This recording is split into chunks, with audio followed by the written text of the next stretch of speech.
The sheriff rode alone that morning. Hooves echoed dry against the hard earth, while the desert wind carried silence across the plain.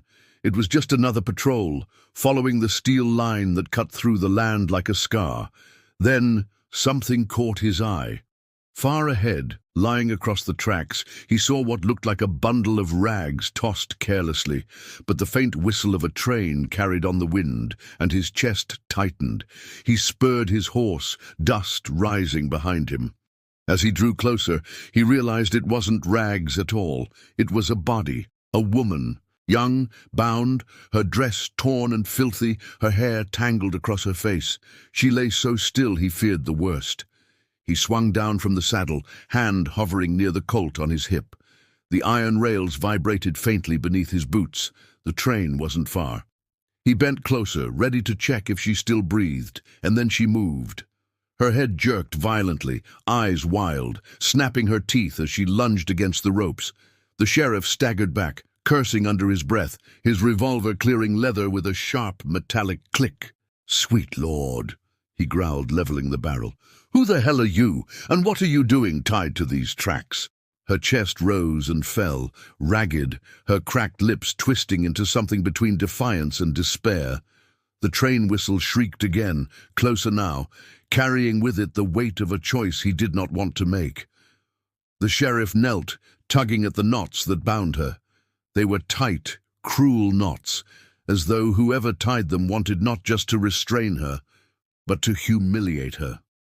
He pulled and twisted, but nothing gave. The whistle cut through the horizon again, sharper, louder.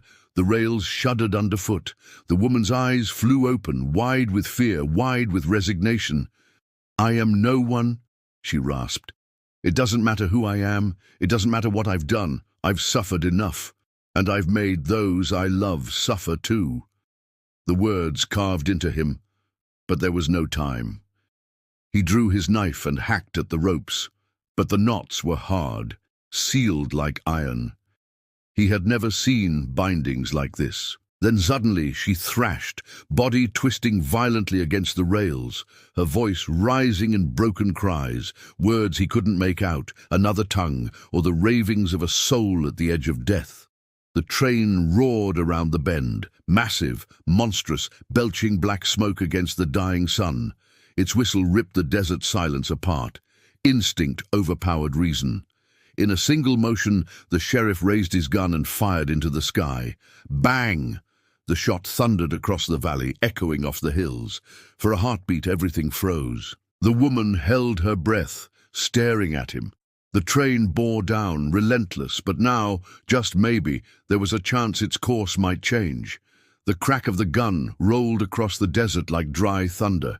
The sheriff still held his weapon aloft, breath tight in his chest, while the woman writhed against the ropes, eyes wide in terror. For a moment, it seemed nothing would change, that the train would come all the same.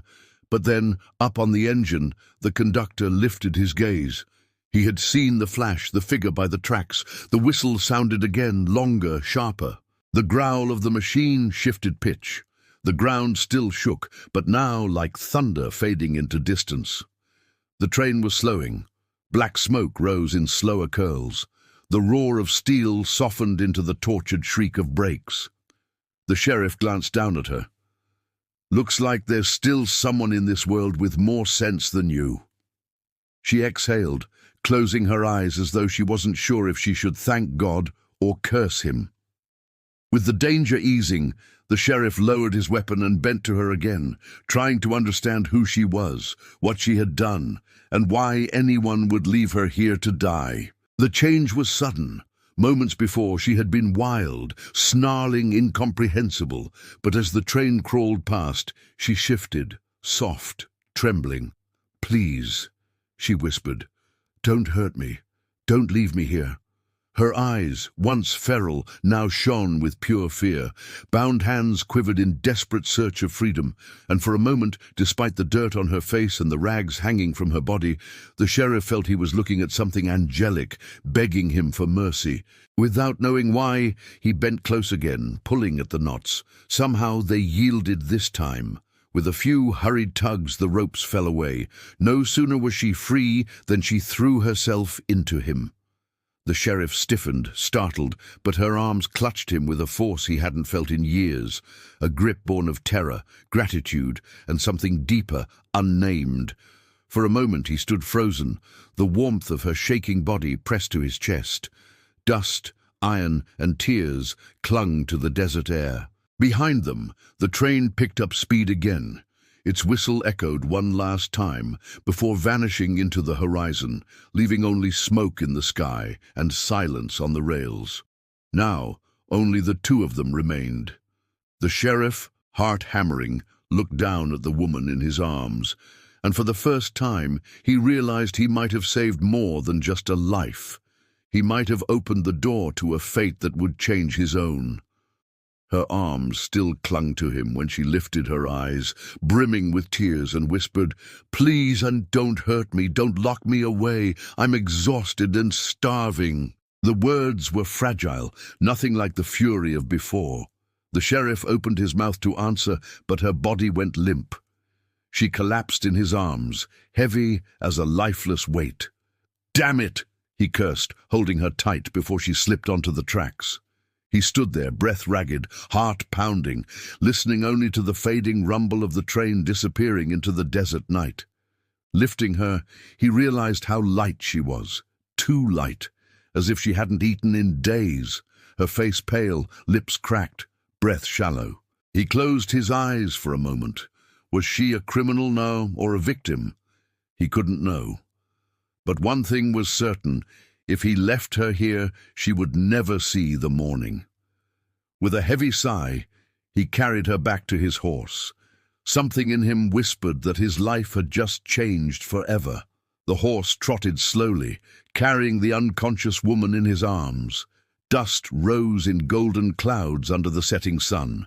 He dared not ride into town. He knew the eyes there were sharper than knives, and a stranger in his arms would be judged before she even woke. Instead, he turned down a narrow path by the river to a small wooden house. It belonged to Abigail, a widow in her middle years, once a close friend of his late mother. A simple woman with a strong heart. When the sheriff dismounted, Abigail was already on the porch. Her eyes widened at the sight of the girl in his arms. "Lord above," she whispered, "I need you to care for her," the sheriff said, voice low and heavy. "I couldn't take her into town. I don't know who she really is, but I can't watch her die without answers." Abigail didn't argue. She only nodded, opened her door, and began tending to the stranger, washing her face, wetting her lips, straightening the tattered remains of her dress. Before leaving, the sheriff spoke again. "I've got duties in town. I'll return tonight. If she wakes, speak to me first, before you tell anyone else." Abigail placed a hand on his arm. "You have my silence, John. Go." With no more words, he mounted again and rode toward town. The sun dipped red behind the hills, and every step of his horse felt heavier, filled with questions he couldn't answer. Behind him, the widow's house stood quiet, already keeping a secret tied to his fate. By the time he returned, night had fallen. His horse snorted tiredly, and his mind weighed heavy with doubt. He opened the door and froze. There, at the simple wooden table, sat the woman, awake, radiant, speaking softly with Abigail as though she were a long-time friend. Her voice was gentle, melodic, almost otherworldly. The sheriff blinked, uncertain if he was seeing a vision. "My God," he muttered, removing his hat. She turned, smiling kindly. Nothing remained of the wild creature who had thrashed and snapped at him on the tracks. Shaken, he pulled Abigail aside into the kitchen. "What the hell happened here? Did she say anything?" The widow nodded calmly. "She told me her name is Elena Marlowe. And John, she's sweet as an angel. I don't know where you found her, but she's already better. Ate some bread, drank some water, and talked to me like we'd known each other for years." The sheriff's jaw clenched. He glanced back toward the table. None of it made sense. Abigail cleared her throat. I'll fetch some eggs for supper. You two sit a while." And with that, she slipped out the back door, leaving him alone with the stranger, so serene, yet somehow dangerous. The sheriff sat across from her slowly, studying her. Hours ago, she had been feral, snapping like a beast. Now she looked composed, graceful. "How are you feeling?" he asked, voice firm, her lips curved in a calm smile. "I'm here, Sheriff, as you see me." He frowned. He didn't like riddles. "What's your name? Who tied you to those tracks?" She folded her hands delicately, voice unnervingly sweet. "My name is Eleanor Marlowe." She paused. "But I don't remember who put me there." His patience snapped. His palm slammed against the table, rattling the lamp. "What do you want from me?" She didn't flinch. Her serene gaze only deepened. "I want two things. Only two. Love and peace." The silence grew thick. The sheriff's heartbeat pounded in his ears. She leaned closer, her eyes locked to his, as if seeing through flesh and bone. "Tell me, Sheriff, do you have love and peace?" He held her gaze, trying to sort through the storm in his mind. None of it made sense. Hours ago she was bound and snarling like a wild thing. Now she sat before him with the composure of a lady, speaking softly of love and peace. His thoughts turned over. Madness, deception, or something darker, yet her eyes, they held him, calm, unyielding, almost supernatural. Finally he sighed and gave the only answer he could. "Yes, I have love and peace." Her eyes shimmered with tears. Heavy drops ran down her cheeks, yet her expression was tender, fearful, and something deeper he couldn't name. Her voice trembled, yet carried weight. "Then set me free, my love." The words stunned him. He swallowed hard. "How?" Elena pressed a hand to her chest, trembling fingers clutching her dress. "I am sweet and pure of soul," she whispered. "But there is another inside me. It binds me, makes me a puppet to suffering." Her gaze burned with fear and hope. "I only want love and peace, Sheriff. If you truly have them, you must take me to the White Rock Heights, the hill where the wind never sleeps. There with your strength and courage you can free me." She leaned closer, lips hovering near his, her voice a soft plea. "Will you free me, so I may be yours?" He stood frozen, searching her tear-filled eyes for truth. And yet, her words gripped him with an odd, unshakable power. He gave a slow nod. "Let's go." She rose with calm grace, following him out into the night. The lamp flickered behind them, as though reluctant to let them leave. Moonlight silvered the trail. The sheriff mounted his horse, offering her his hand. She took it, clutching his waist as they rode into the darkness. The hill loomed ahead, stark against the starlit sky, the White Rock Heights, the place of whispered legends. Even the toughest old men in town never spoke of it without unease. Every step felt heavier. He wasn't sure if he was carrying a victim toward freedom or leading himself into something far darker. At the summit, the horse snorted, weary. The moon shone bright, but clouds gathered unnaturally fast. Elena stepped down barefoot, drifting toward the cliff's edge. The wind howled through the rocks, eternal. The sheriff followed, hat nearly torn from his head. She stopped at the precipice, lifted her face to the sky and whispered, "Here the heavens split." Darkness swallowed the stars. Thunder ripped across the desert. She beckoned him closer. He hesitated, but her eyes drew him in. She lifted her lips to his, kissing him, brief, soft, innocent. But when she pulled away, her voice had changed, deep, alien. "It won't be that easy, John." Lightning slashed the sky. Before him stood not the gentle woman, but the wild creature he had found on the tracks, twisted features, feral eyes. Hand trembling at his gun, he shouted, "Who are you?" Her smile was inhuman. Thunder crashed above. Wind roared like the desert itself had awoken. Elena, or whatever spoke through her, lifted her gaze, eyes blazing with fury and tears. Elena wants love and peace, John. Do you have love and peace? Do you really? He stumbled back, hand shaking on his colt. Where's Elena? Her mouth twisted into a cruel smile. She's here, with me, sharing this body. A body young but broken, scarred by men without honor, without soul. Her voice dragged like chains. But that's not all, John. She closed her eyes. When they opened, an ancient fire burned within. I was beautiful once, in another life, in another land. They called me a witch, and where I lived, that only ever meant one thing: death. The sheriff's chest tightened. This was no longer just a woman. It was something far older, something beyond reason. Thunder split the sky. Rain lashed the earth. The sheriff threw his head back, shouting, "God, what do I do?" Elena's arms spread wide. The voice came not from her lips alone, but from the storm itself. Love, John. Love. Only love. The sheriff trembled. His hand fell from the gun. His hat dropped into the mud. Breath ragged, he fell to his knees before her. "I love," he cried, voice breaking. "I love. I love."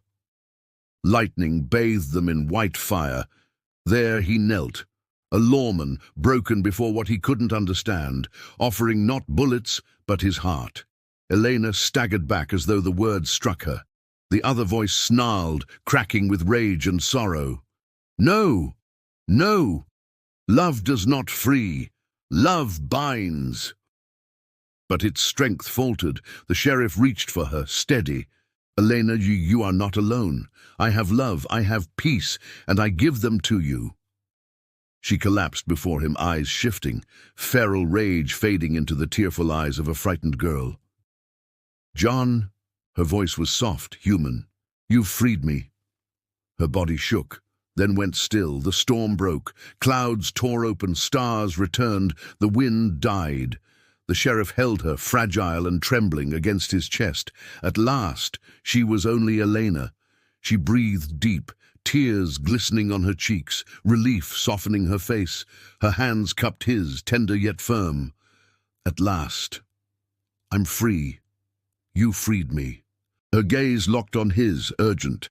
"Promise me that never again, in this life or any other, will we speak of what happened here. Promise." The sheriff, dazed, nodded. "I promise." Her lips curved into her first true smile. Silence fell over White Rock Heights. For the first time, it was not menacing. Months later, the desert town witnessed the unthinkable. Sheriff John and Elena Marlowe wed in the small church at the foot of the hills. No stories were told, no explanations given, only vows, spoken softly, witnessed by curious townsfolk and blessed by Abigail's quiet smile. Time passed. They built a life together. Peace, like balm, finally came after the storm. In their wooden yard, Elena cradled a child in her arms while John watched, remembering always the night he nearly lost her, or perhaps nearly lost himself. But they never spoke of White Rock Heights, never, and so, between silence and love, they kept their promise. The end.